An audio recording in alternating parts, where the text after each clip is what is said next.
Kalian tahu nggak kenapa tingkat kepuasan Pak Jokowi itu masih di atas 70%, walaupun dia udah setahun setengah lebih berarti yang nggak menjabat sebagai presiden.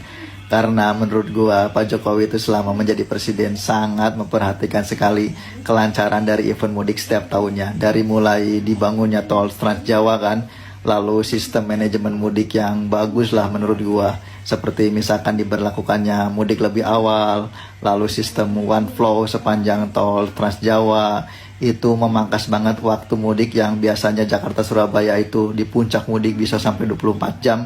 Di zaman Pak Jokowi paling banter 12 jam. Dan itu sangat membekas sekali di hati warga masyarakat Indonesia.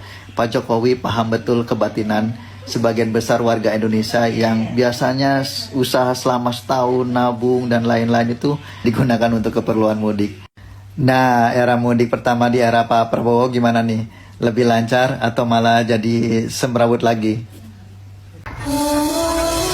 Bapak Jokowi pernah bilang, ijazah bukan segala-galanya. Karena pada kenyataannya banyak juga kok orang-orang sukses tanpa mengandalkan ijazah. Emang benar ijazah itu penting, tapi yang terpenting adalah kemampuan, skill, dan selalu mau berusaha secara konsisten terus-menerus tanpa kenal lelah, tanpa kenal menyerah. Itulah kunci kesuksesan yang sesungguhnya. Buat kalian-kalian yang tak punya ijazah, jangan patah semangat, tetaplah berusaha, tunjukkan kualitasmu dan tunjukkan bahwa kamu mampu untuk sukses. Selamat berjuang kawan-kawan ya. Reformasi di Cina, saya ingin mengajak lihat Cina. Saya mengamati Cina. Pada krisis tahun 2008, Wen Qiaopao waktu itu sebagai prime ministernya mengadakan reformasi. Satu, yaitu dia keluarkan 4 triliun renminbi untuk infrastruktur yang sekarang sudah sukses bikin 20.000 kilometer Singaseng high speed railway. Yang untung baru 6%, 1.300 km antara Shanghai dan Beijing. Maka itu jawabannya adalah, perlukah kita masuk infrastruktur? Sangat perlu. Memang tidak bisa dilihat dari sekarang hasil infrastruktur. Kita mengisi growth Indonesia 5,1% dengan infrastruktur menurut saya betul. Sebetulnya growth itu menurut saya bukan ahli ekonomi, tapi saya belajar ekonomi. Growth 5,1, 5,3 bukan hal yang penting. Yang terpenting adalah isinya growth itu apa. Dahulu kita mengadakan pinjaman, kita lebih banyak untuk konsumtif, dan itu salah. Tapi di era Pak Jokowi, semua pinjaman digunakan untuk produktif. Jepang punya borrowing itu 100% lebih 100% daripada GDP-nya. Cina juga lebih besar GDP, kita kira-kira 30% lebih. Karena apa? Karena mereka meminjam uang untuk produktif. Dan menurut saya, kita bicara APBN, itu Jawa sebenarnya bisa tidak terlalu banyak menggunakan APBN. Kita lebih condong gunakan kerjasama dengan swasta atau dengan asing, KSO. APBN dipakai di luar Jawa, karena yang sana tidak banyak investor yang mau. Maka pemerintah menggunakan. Dan ini sudah dijalankan oleh kabinet yang baru. Jadi infrastruktur kalau kita nuntut sekarang apa hasilnya? Tidak bisa langsung. Tetapi percayalah saya, 20 tahun kemudian baru kita menyadari, dahulu pemerintah membuat infrastruktur ternyata menguntungkan anak cucu kita. Ya, pada video ini Dato Sri Tahir memuji pembangunan era Pak Jokowi yang dinilai berfokus pada hal-hal produktif ya. Ada orang yang ngomong nanti langsung sejahtera, nggak ada. Ada omong langsung nanti barang-barang murah, nggak ada. Itu percaya. Negara ini besar. Untuk menjadi sebuah negara maju membutuhkan tahapan-tahapan besar. Ada 4 hal. Pertama jadi infrastruktur, kedua pembangunan sumber daya manusia, ketiga reformasi struktural, yang keempat teknologi dan inovasi anak-anak muda kita. Dan disinilah diharapkan muncul ya, dari generasi muda di sini semua diharapkan ya inovasi dan teknologi itu akan muncul begitu ya Pak Jokowi. Iya. Ya. Sekarang saya lihat sudah mulai kita menuju ke teknologi inovasi. Nggak apa-apa, paralel dengan apa yang dikerjakan oleh negara.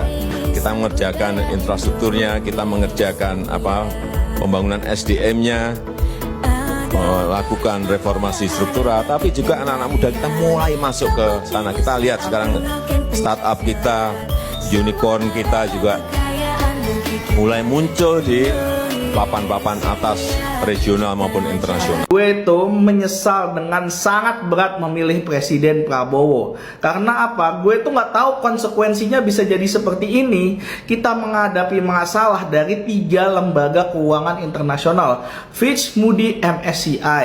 Kita mengalami capital flight karena kebijakan MBG.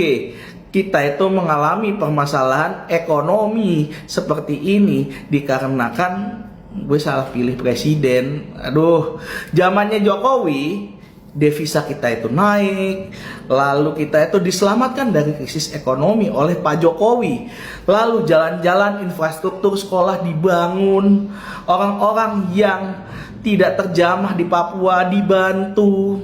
Berbeda sekali dengan Presiden Prabowo yang mana hanya membuat proyek-proyek yang memperkaya para elit politik.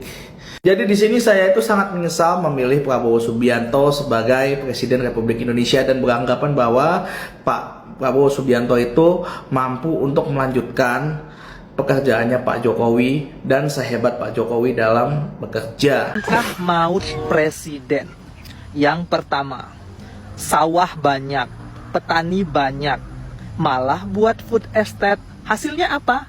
Gagal total, nihil.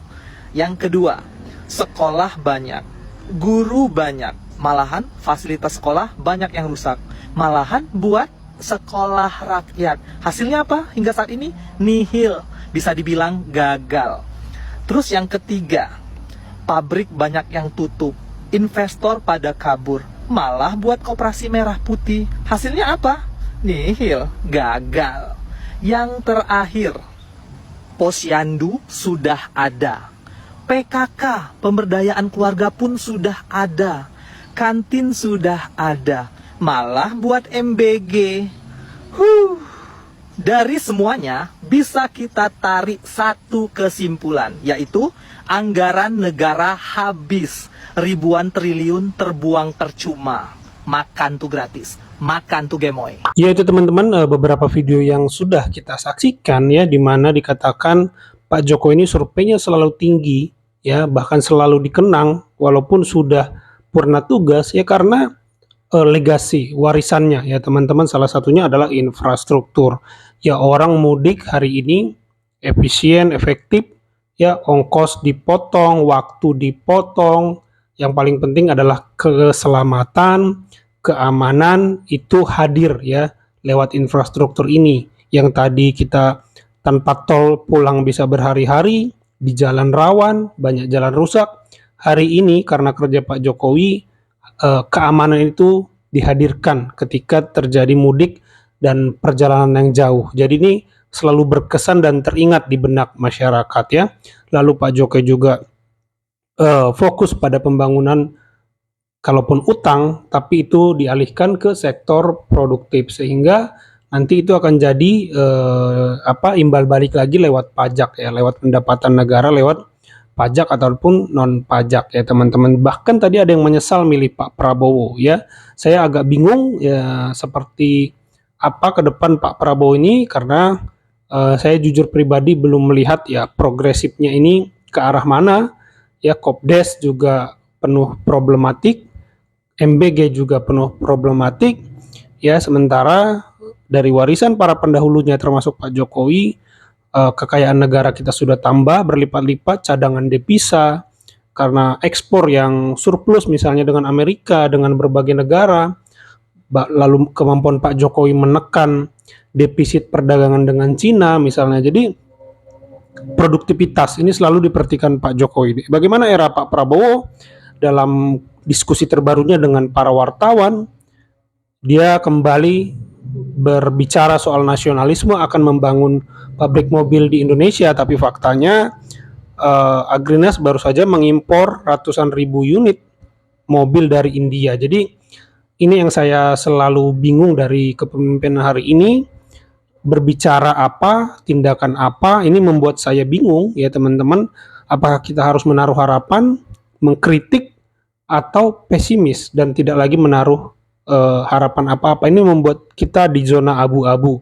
Kita sih maunya mendukung pemerintah sekaligus mengoreksi seperti kita mendukung Pak Jokowi, tapi hari ini mau mendukung MBG berantakan. Dikritik tidak didengar. Kalaupun direspon sama sekali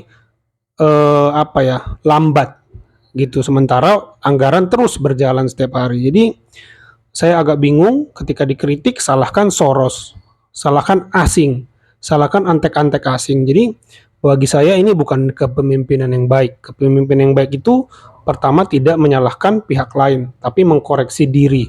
Karena kalau faktor eksternal ini tidak ada habisnya. Perang Ukraina-Rusia terjadi di era Pak Jokowi, perang Timur Tengah sudah terjadi juga di era Pak Jokowi, tapi Pak Jokowi ini bukan tipe yang mengambil faktor eksternal untuk disalahkan atau mencari kambing hitam. Ya, kalaupun Pak Jokowi itu berbicara tentang perang di dunia, perang Rusia-Ukraina, ya itu agar kita tahu. Jadi konteks luar negeri yang diceritakan Pak Jokowi, tujuannya agar kita mengetahui di mana posisi kita hari ini, apa yang harus kita lakukan, bukan untuk menyalahkan kenapa kita sulit itu karena ada perang, bukan, tapi untuk kewaspadaan. Nah, beda dengan yang menurut saya yang terjadi pada kepemimpinan hari ini. Ya, bahkan presiden mengatakan kita harus siap hidup sulit, padahal rakyat sudah lama hidup sulit, itu sudah hal biasa. Ya, harusnya sebagai pemimpin yang bertanggung jawab, menurut saya bagaimana mengolah agar kewaspadaan itu ada. Ya, contohnya Pak Prabowo membangun kementerian yang sangat gemuk. Sementara di sisi lain dia mendorong efisiensi, menganggap kepala daerah hambur-hamburkan duit.